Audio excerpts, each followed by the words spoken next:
Next page, praise to Manjushri.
And please turn to the next page, the Heart of the Perfection of Wisdom Sutra.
Please turn to page 16 for the refuge and bodhicitta verse.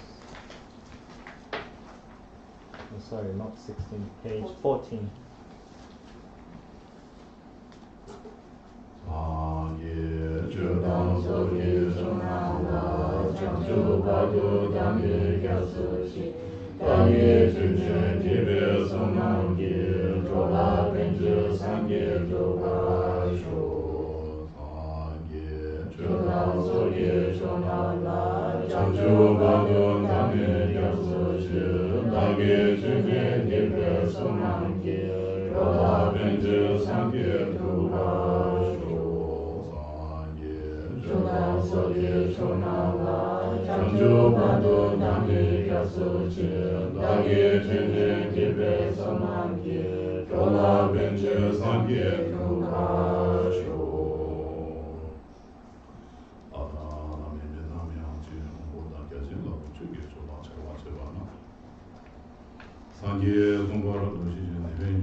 So, for the benefit of all sentient beings, I want to achieve enlightenment. For that purpose, I want to listen to the Dharma, and that should be your motivation and intention. And so what Dharma today we are going to study? It is the foundation of good quality. So this in Tibetan, we actually say that as a Yuandenshi Yuma. So this is a very summarized kind of like a practice. Put it into few words by the great master Lama Tsongkhapa. And so somehow this is very simple to actually take it into our daily practice. If we do that practice, kind of like in Tibetan, it is very easy to chant. And there are many various translation kind of translated into English. And so somehow, so this has like a great blessing. Even if you don't know the meaning, just kind of like if you recite this and put it into your daily practice, it will be very beneficial and helpful. And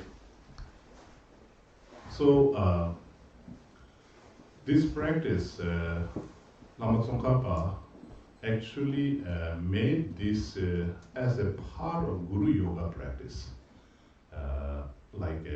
So there is like in the lamrim, there is a supplication prayers to the lineage Guru.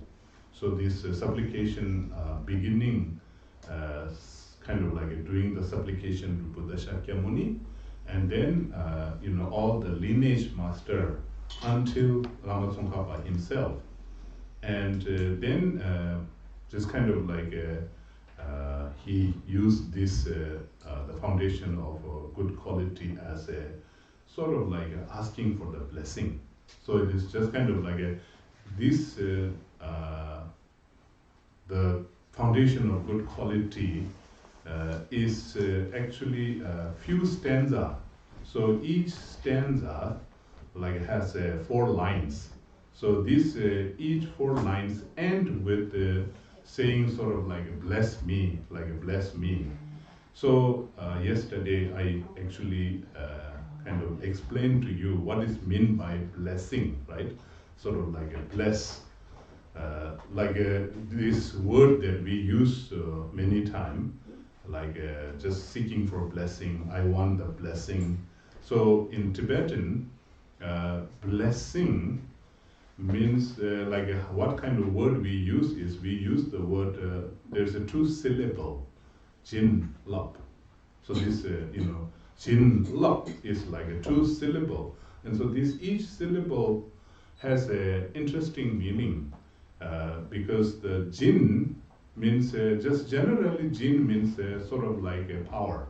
So if I literally translate that, it's just kind of like a power, sort of like, or a force, or kind of like a strength. And then lap, the second syllable meaning is it will make it more interesting because lapa means transform, change.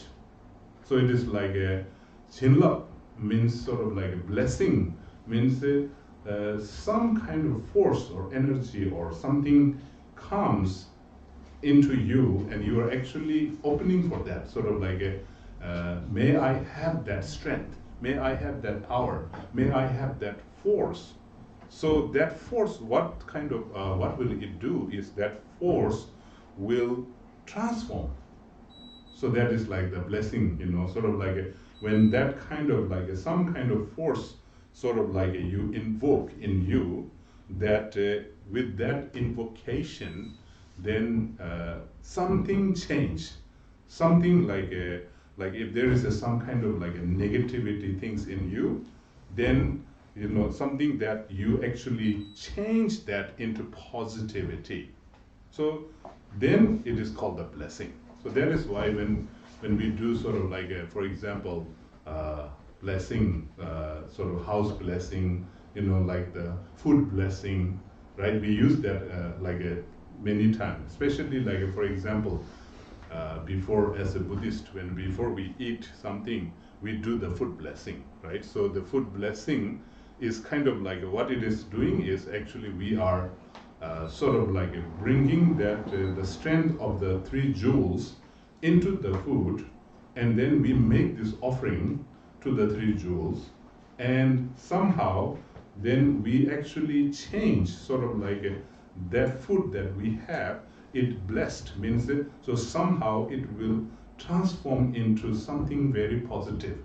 So something very positive, like for example, there's many positive things, right? For example, for the food, like it will become more nutritious, and then the food that we eat, if we bless it, somehow it will sort of like take away all the negativity. But I don't know whether it is taking away the negativity or not, just to bless it. So that is meant by blessing, sort of like transforming it into something better, or something like a divine thing. And so there are also like it's not a part of this, but also when we bless the food with this blessing mantra, such as like Om, Ah, right? Om, which is the kind of the power of all the Buddha's enlightened body. Then Ah is the syllable of all the enlightened, like a speech power. And then is the syllable of all the enlightened beings' heart, or their kind of mind power. So, in the symbol, sort of like we put like a white Om, and then blue Hum, and then when we actually sort of like like kind of mentally you visualize and dissolve that into your food, and somehow, like even in the Yamantaka practice, when we say that, Om Gi Mamu Bochin Pewa Gyur means with the Om, it will multiply. So it is just kind of like you can actually, even though you are offering one piece of an apple, that is like if that is your food. So when with that blessing, and you can actually multiply, sort of like the amount of the particle that exists in that apple, that much amount of sort of like visualize in your mind. And then in reality, maybe you're offering only one apple, but in mind, you are actually making sort of like infinite apples. So, you know, in infinite apples, sort of like so you bless it that. So it is like, see, that is transformed now. Like it is, in reality, it is only one apple. So when you bring that mantra of blessing, what happens is it will kind of multiply into infinity, sort of limitless. So that is the transformation, right? So in that way, like when you make the offering, you know, offering this to the three jewels, Buddha, Dharma, and Sangha, and then also if you're like whatever, like deity that you're offering or whatever, you know, like that the amount of the accumulation of or the merit, right? The merit you accumulate. So it is just kind of like somehow it's an infinite merits just by doing one food offering. So this is kind of like the example of the blessing. So that is why the word blessing. So somehow in this practice, what we are doing is we are asking, you know, kind of blessing. And then a very interesting thing with this kind of the prayer, how Lama Tsongkhapa actually made, is there is a sort of like you visualize. So there is a two kind, but Lama Tsongkhapa in his actual text, there was one word that he began the supplication to all the guru with the Pandyen Zawe Lama Rinpoche, sort of like a noble and kind guru. Like, you know, he just, that is the Pandyen Zawe Lama Rinpoche. So it is like my precious noble, kind guru. You know, that is means Pandyen Zawe Lama Rinpoche. So dagi ningar beme tenshula. So this is, there is a two-way. Usually, sometimes what we say is, you know, in front of me, right? In front of me, please remain or sit, right? So you sit or remain in front of me, and then you actually can do the seeking blessing by visualizing the essence of your guru, you know, in front, and then seeking the blessing. That is the one way. And then this actually is a little bit more powerful, like how Lama Tsongkhapa actually put it, is that he actually said, Dagi, ningar beme tenshula. So this is more powerful, right? So it is just like at the enter of my heart, sort of like, you know, sort of like, so you're bringing your guru on the lotus, sort of like you can visualize the lotus, right? The lotus at the heart level. So, you know, when we say at the heart, sometimes people get mistaken, you know, they always try to visualize inside your heart physically. It is not like, you know, in Tibetan word, nyinge te means at the, you know, at where, kind of like at the heart level, that's what it means. Nyinge te means at the heart level. So it's just kind of like here, where your heart is just like in the middle of your kind of like a body. So dagi nyinge, like visualizing, dagi nyinge beme tenshula at my heart on the lotus. Please remain like that. So that kind of visualization actually become more powerful, because that is instead of just asking, you know, like visualizing your, you know, root guru in front and visualizing your guru in the heart, it's just kind of like it takes you more inward, right? It just kind of takes you more inward, and then on a more kind of later on the highest yoga tantra practice, it will be more helpful to actually bring the energy, the lung, you know, the energy and the, you know, the forces into your heart chakra. So that there is a lot of sort of like a significant benefit in visualizing your guru at the heart level. And then the essence of the guru, so it is just kind of, you can visualize it in the form of Vajradhara, or you can visualize your guru in the form of ordinary, you know, appearance. It is okay, whatever, you know, or your deity, if you are too much practicing in your deity, say for example, like, you know, if you are practicing Dara, you can visualize your guru in the form of Dara. or any deity is fine, just kind of enlightened figure. So just kind of like a dagi ningar peme teng shula kadin chimbe gone jesunde. So with the great and kind loving attitude, kadin chimbe gone, and please, with that kind of like attitude, so please bestow me the mutu means sort of like the realization, enlightened body realization, enlightened speech realization, enlightened, like a mind realization, sort of like a, so please, bring that power, that essence into me, sort of like, so you begin with that kind of like a chanting. And that is also, we do that with the kind of like with the visualization. So visualization doesn't necessarily just kind of only just visualizing. It is more sort of like you bring more feeling into it.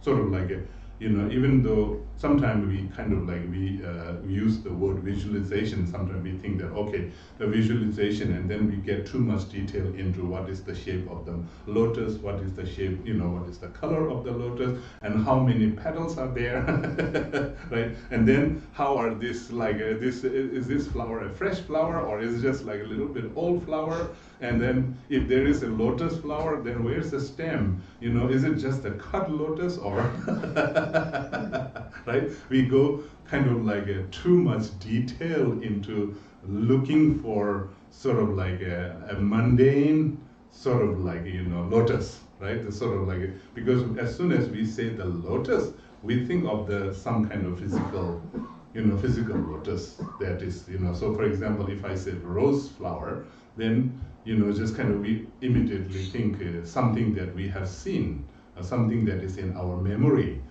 that is called a lotus. And so it is just kind of lotus, just kind of, it is just a symbol. So lotus actually means it is just the openness, because the lotus is the open, right? It's just kind of like it is full open. So it's just kind of basically, you just get a feeling.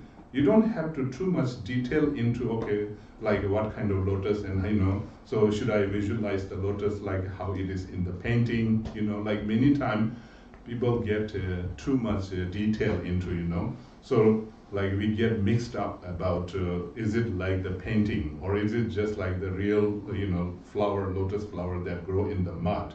So don't think about all these things. These are just not necessary. When you visualize the lotus, just have a feeling that, okay, like, for example, just kind of you get a feeling that there is something, right? So there's kind of like, it is just kind of like a transparent, just kind of light. So it is not a physical, tangible lotus that you should think, it's just kind of like it's just like some sort of like a transparent light shape that is open, like the open flower. So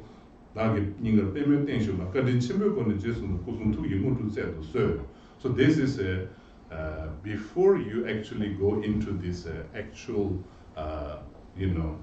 immediate meditation on the foundation of good quality, you actually visualize like that.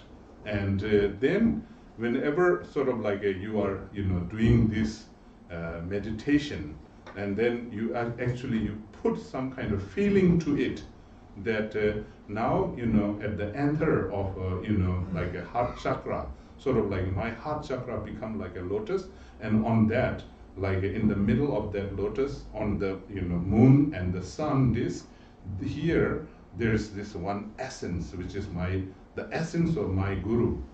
So for example, if you have like so many gurus, then sometimes we think, okay, which guru I should visualize, right? So then like we get a little bit confused. So basically just kind of like you can visualize one essence, which is the kind of like like for example, if you are visualizing it like a Vajradhara, sort of like a blue color, sort of very transparent, like in the form of light, And it doesn't have to be very big. It's just kind of like you can visualize like the size of your thumb, but this is like so vibrating, and so sort of like it's like the light, just like a light that is vibrating, and it has the shape of that kind of whatever Vajradhara, but in appearance it is like a light, that blue light, but in kind of like a nature is the nature essence of your guru. So just you don't have to think sort of like one guru, sort of like you can think of all your guru, all the guru that you have received. So just kind of like it is the essence, sort of like all the kind of like that essence of all your guru, sort of like you can visualize like that.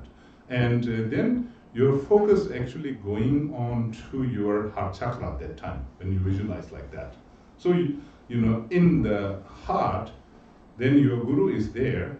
So whatever it is you are doing is you are actually bringing the essence of your guru into the central channel. So it is like in the middle of the central channel inside your heart. And then somehow when you are actually asking for the blessing, so this is a little bit of different way of asking blessing, right? We are so used to asking blessing from outside. Like we kind of like, every time when we ask for blessing, we always look up, right? Okay, please bless me. Like in somewhere, kind of like we are trained that way since we were little. And so this is a little different. And in a way, it is more powerful, actually, if you can do that. So then, just kind of like putting all the value there, and that is the essence of your guru. So that your guru just kind of like it is not necessarily your guru is the one that is appearing outside. There is an outer guru, and that is a relative guru. But the ultimate guru is actually inseparable from your own wisdom. So it is just kind of like there is a lot of things that is included in there. It is like because somehow that is the ultimate true nature of yourself also. So that is the ultimate true nature, or sort of like you can actually think of that as your enlightenment that you are going to achieve, right? The enlightened state, or the enlightenment, or the enlightened quality that you are going to achieve. So that is actually part of you too, part of yourself, and that is the essence of your guru. Outer guru essence is here, means that there is something. What you are doing is you are actually sort of like making this kind of non-duality practice. Sort of like in Tibetan, it's very commonly we always say like that, Lama yidam rangsim yerme, which what is the mean by that? Means Lama means guru, right? And then yidam means deity, and then rangsim means your own mind. So yerme means non-dual, inseparable. So this, like when you visualize that the essence that you are visualizing at your heart, which is the Vajradhara, and this is the essence of all your guru. At the same time, it is also the essence of all the deity, all the deity, and that is also the essence of your own Buddha nature. So now you actually kind of like experience this, and so that will actually, what happens is it will bring so much sort of like closeness, right? Just to so close to this, heart, your heart chakra, and also sort of like there is a non-duality practice, and so this is a sort of like a like when you do that, Pandyan Sawe Lama Rinpoche, even in that one stanza at the beginning, before you do the foundation of all good quality, there actually you can kind of apply all the practice right there. So this is like a, at the heart. And then, this essence that you have in your heart, and that is the ultimate refuge object also. And that is the one that you are actually honoring. And that is the one that you're worshipping, right? So then actually when the next sentence, when it comes, the foundation of all good quality is the honoring guru, right? And that makes more sense here. So honoring guru, that relying and honoring guru is the foundation of all the good quality, and that seeing that as the root of my practice. So seeing that as a root of my practice, or sort of like all the spiritual development, so then we can easily understand sort of how it comes. It is the root. It is the foundation. So it is the foundation of all my practice.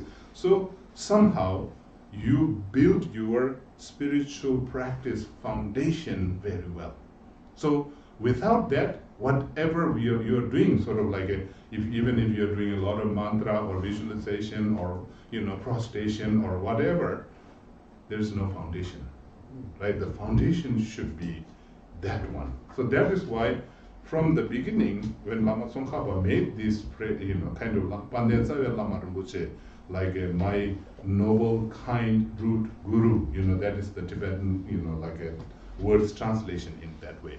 So, in that way, then, when we say honoring guru, so what is guru? Are we just kind of is it only talking about honoring guru on the relative level, or outer guru? So outer guru is just the reflection. So ultimate guru is in your heart. So that essence, it is in your heart. You are actually sort of when you actually genuinely feel that, then it is just kind of wherever you go, you are actually sort of you are with the essence of your guru. Because you are always yourself with your own essence, right? So that kind of brings sort of more close to the guru, sort of like a guru yoga practice. So that is why you actually visualize like that, because this is all practice is the visualization. Then once you visualize like that, and then you recite, sort of the foundation of all good quality is honoring and relying on the guru. And by seeing this clearly, sort of so it is just kind of by understanding the benefit of it, understanding the value, by seeing the value. If you don't see the value, then it will become a blind devotion, blind faith. So here it is talking about sort of levartone, means by seeing the clear benefit of it, bevatumai, with the many effort.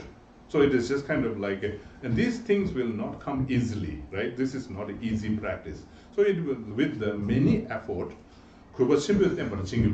bless me that I will, sort of means with great devotion, right? Bless me to honor or to honor or rely on my guru with this pure devotion. So this, so this kind of a devotion, again, that is a very interesting word, right? Devotion, sort of so in Tibetan we say kuba. Kuba means it is kind of a devotion comes after the respect, right? The teba. So faith. So this kind of the meaning of what is faith, what is devotion, there are so many different, meaning. Many times faith and devotion is kind of, we categorized into some sort of a religious thing, right? Religious thing. But actually, faith and devotion is not only the religious thing, just kind of like faith is like when we define the faith in the Tibetan text, it is there are three kinds of faith actually. So the first kind of on the surface, the faith is called the admiring faith. That is we call it Tangwe Teba. Tangwe Teba means something that you admire, right? For example, if you see somebody is taking care of some good animal, that sick animal, and you look at them and you admire, right? You admire their action, you admire what they are doing, and that is Tangwa. Tangwa means you're admiring.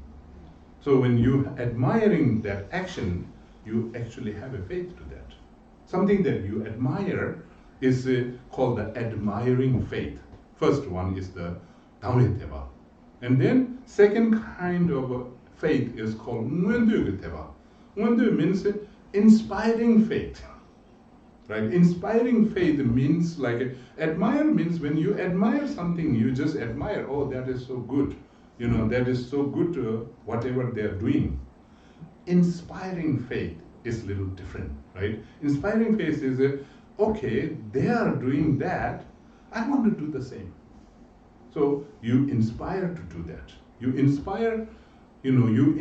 So that is kind of like that is called the inspirational faith or inspiring faith. And the third kind of faith is the most difficult faith. We call it Yishige Teba. Yishige Teba means trusting faith. So this is a very, trust is a very heavy word, right? It is like when we say trust, can you put trust on something, right? It's just kind of like it is very difficult to put trust on other people. Of course, it is very difficult to put trust on yourself, right? It is just kind of like do you trust yourself? That's the big question, right? We kind of like always, we have a different kind of like interpretation of what is trust means. For us, many times when we put trust on some other people, it is that our expectation, our projection. It's just our own projection, sort of like, they will do something for me that I can trust. And then when your expectation is not fulfilled, then what we say is, oh, you betrayed my trust, right? It's just kind of like just see what is that. So what is the meaning of trust? Do we totally understand what is trust means? What is the difference between trust and belief? Right? It's just kind of like there are so many people that believe in God. Do you think everybody who believes in God, do they trust God? Right? What does it take? What do you need to trust? Somehow you have to have a direct experience with the God. Right? If you don't, it is just kind of you believe in something. It's easy to believe, So, you just kind of like, you can even believe that this red flower is a yellow. Right? You can believe that, but can you trust that this red flower is a yellow? Can you make, with so many effort, can you make a trust? Because you don't see yellow there. Right? It is not yellow at all, just kind of like then if I say I trust that this flower is a yellow, then it cannot come. We can just say the word, but belief can be, right? You can actually believe. So this is why sort of like a trusting faith is the very difficult one. So first of all, we need to, the trust actually, what is the nature of the trust? Trust has a wisdom nature. Trust has a wisdom nature. If you have a wisdom, then the trust will come. So what is meant by wisdom? Wisdom means seeing things clearly, right? When you see things clearly, right, then you have a wisdom. You know when you know, when you know something, then you trust. But many times, even what is meant by knowing? Like many times we look at this red flower, and if I ask you, do you know what is this? What will you say? Yeah, everybody will say, yes, I know what is this. And I will say, what is this? And you will say, that's the flower. And then, what kind of flower? And you will say, red rose, right? So there, you are done, right? Because you know, and then we don't have a question. You don't ask question, I don't ask question. Oh yeah, that is red flower, yes. And we both think that we know this flower. But then if we go a little bit further, do we really know this flower? We know this thing that we see there, it is called a flower. It's labeled it as a flower. So it is the name, right? Red rose is the label of this thing. So then does that mean it is just a label? That when we know what it is called, we know what it is, right? Like that is, we always go with the people. You know, I know this person. Why? Because I know that person's name, right? And it's just kind of like, does that enough? Just that enough to know the thing by just knowing the name or what it is called. So if you don't know the label or name of this, then does that mean that we don't know?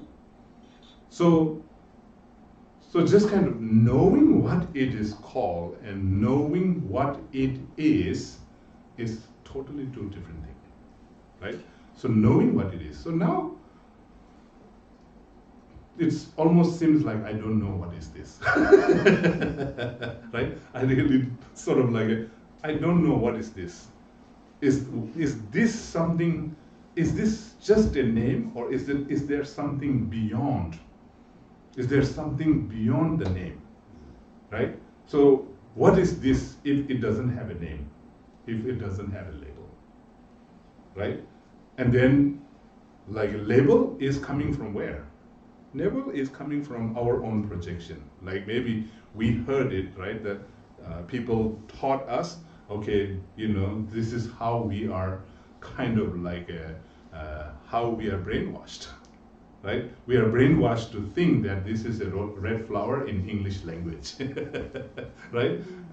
So then we all have a different language, right? Different language for this one. See, so even just to knowing like this, some mundane stuff that we think we know, maybe we actually don't know. So if we really don't know what is this, then where's the wisdom? Right? Where's the wisdom? We have a lot of information about this thing. We have a lot of information how it is grow, and then maybe, you know, some people, scientists will go into it. There are so many particles that they will explain. So in a way, we know so much about it, right? We know so much about one flower. There are so many information about flower. So about flower and the real flower, is there a difference, right? So that is why sort of like a trust is something that you actually know the truth. When you know the truth, then there is a trust. So I think there is, even the word is very close to each other, right? Sort of like if you look at the spelling of the trust, right? And then the truth. So it is like a truth and trust. So it is like when you know the truth of it, you trust that thing. So many times we are trying not to know the truth. We are always trying to know about the truth. There's a big difference. right? There's a big difference between knowing about the truth and the truth. I remember this one story, it's a kind of like a Zen story. This one Zen master who was teaching, and he's like very much teaching the truth, and then many people came, and he has a many follower, and he always asks when the first people they come, he always asks, what are you here for?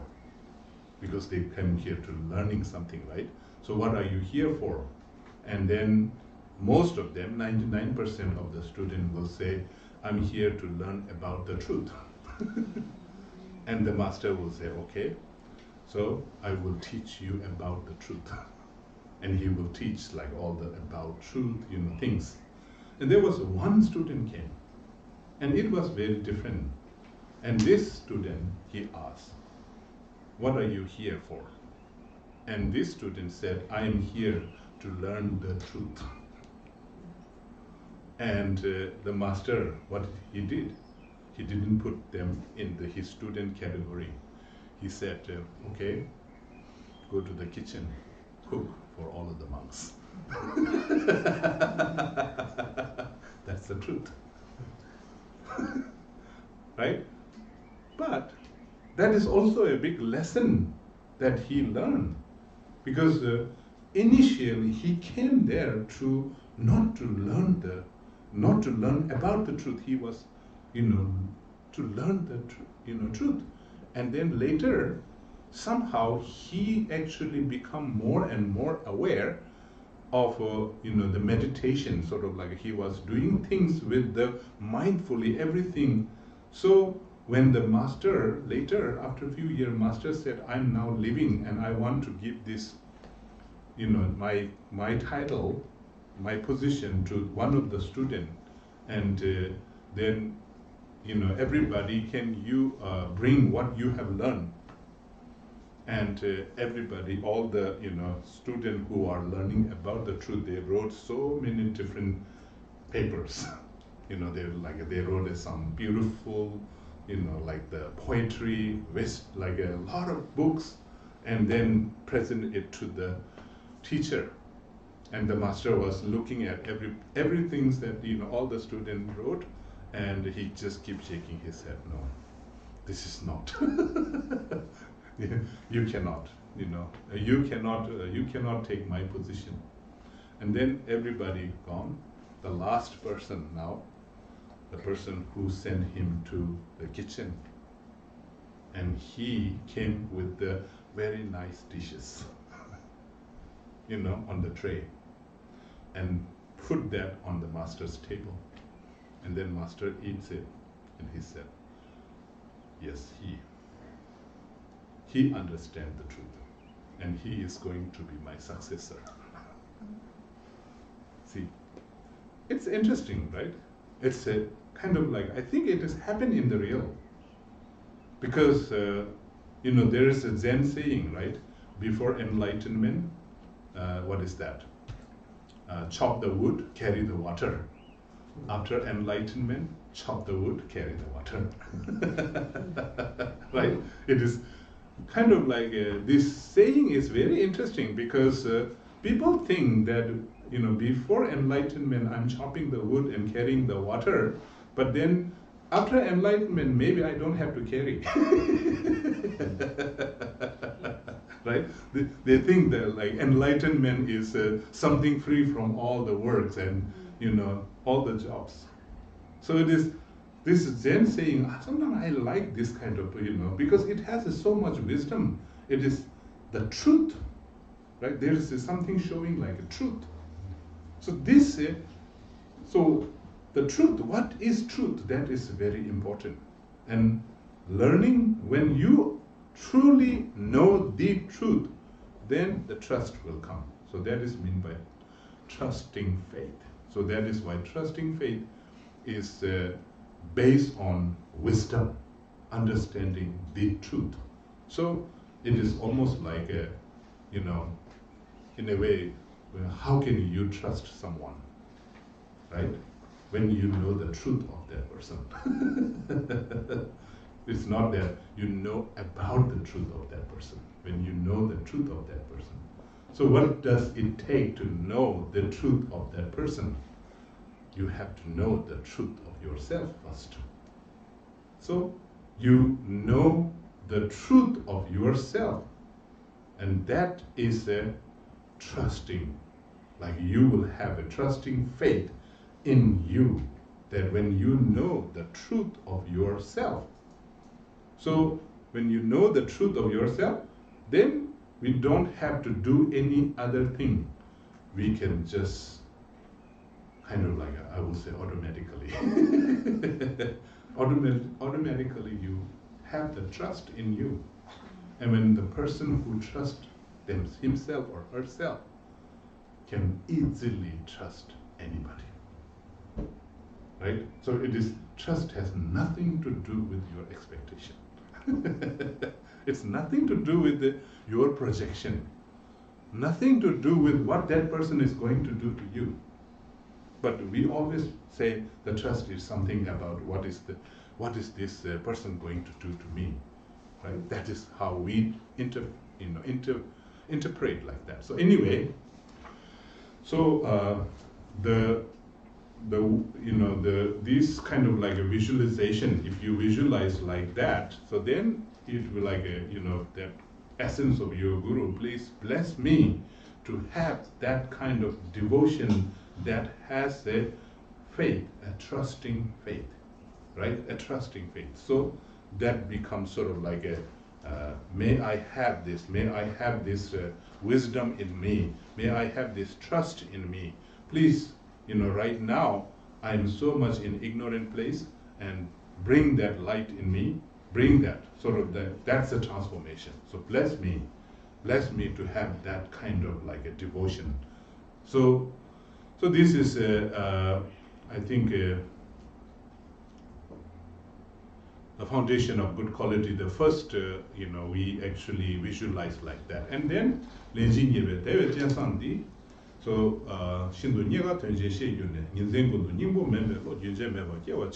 so this human life with leisure is obtained these ones.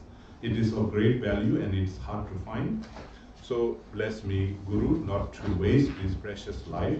May I practice day and night to make my life meaningful, right? So there is the kind of the medium scope. So how to make the life meaningful. So may I sort of like not waste this. May I understand how valuable it is, how precious this life is.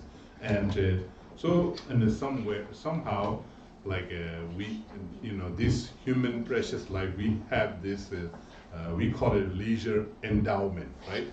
The leisure means a lot of opportunity. It is just like, we have an opportunity somehow. Right now, I have the opportunity to make my life meaningful, right? So then, what is meaningful? That's again a lot of meaning, a lot of interpretation, right? What is meant by meaningful life, right?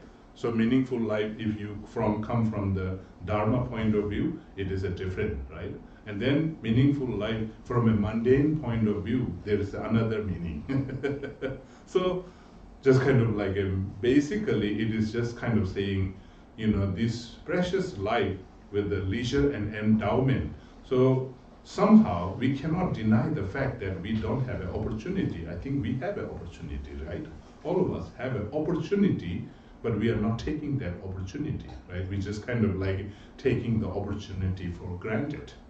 So, and we think that this opportunity will come again and again and again, but the time doesn't wait, right? Just kind of, time just keep going on. Then we just keep thinking that, okay, next time,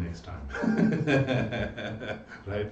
In the Spanish language, they call it mañana, mañana. So this is kind of like, when you say mañana, then it is always next time. Just kind of like we actually spend our life. We have so much opportunity to make our life meaningful, but it is almost like we are always postponing it, right? We keep postponing it and thinking that someday, then that someday become next life, right? It's just kind of like when you cannot survive anymore, And then it is like, oh, now I cannot do this life, maybe next life. And then again, next life you will do the same, right? Just kind of, even though you get a perfect opportunity, but you will just keep. And then sometimes people kind of say that, oh, I wish that I can have a good rebirth. I pray. But you have a perfect rebirth, right? You have the perfect, like for example, like a human being in the species that human is special, right? Even in this planet. Like physically, I think we have this special quality, right? There are so many animals, like out of all these species in this planet, I think human being has got the biggest intelligence, but we misuse our intelligence for some different purpose, right? Just kind of like we misuse it for just kind of like to harm other or to gain some power or just kind of like that. So this is, so somehow we have a potential, so much potential, so much opportunity to make it more than what we are doing right now actually, but we are sort of like wasting it. So that is kind of like a saying, like, please bless me not to waste my waste my life or my opportunity, my potential.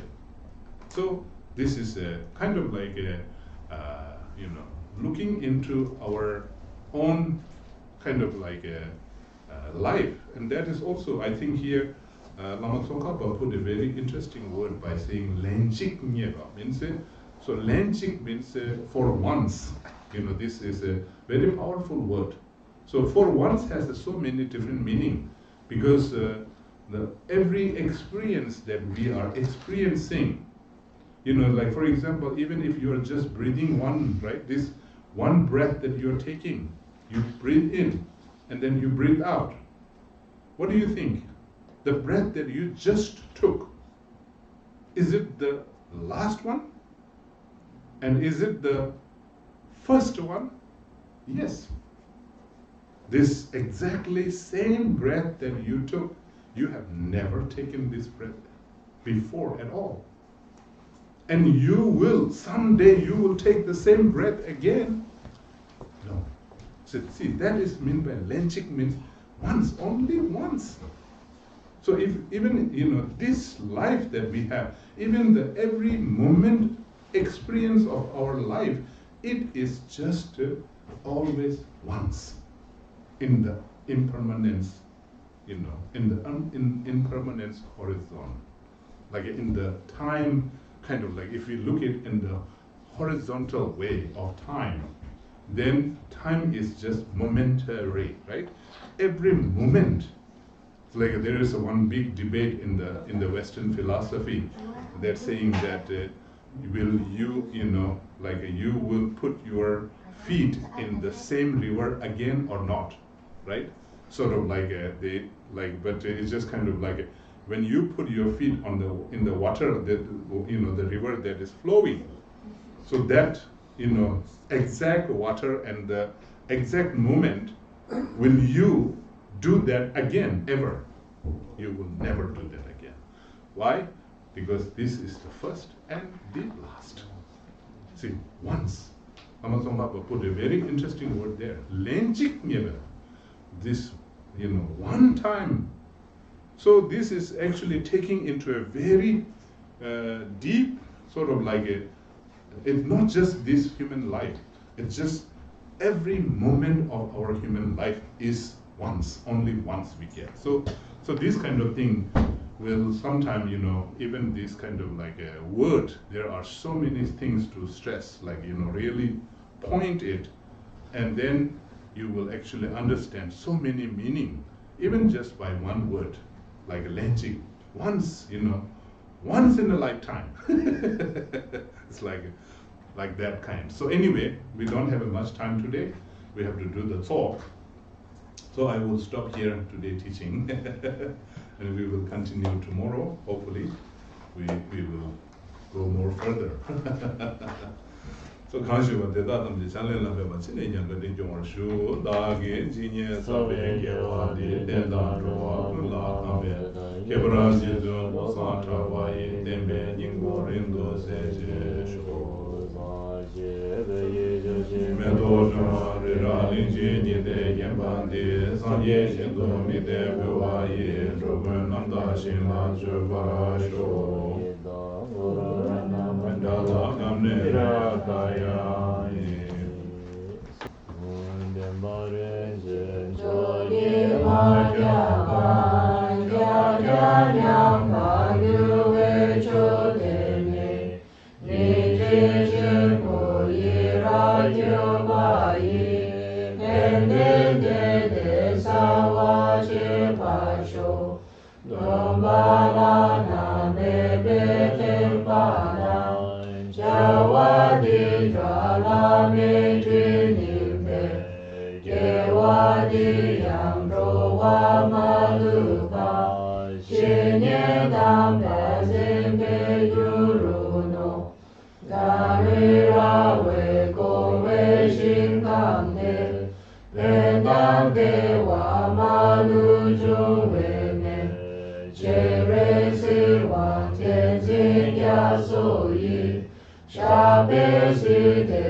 Choeje Rinpoche,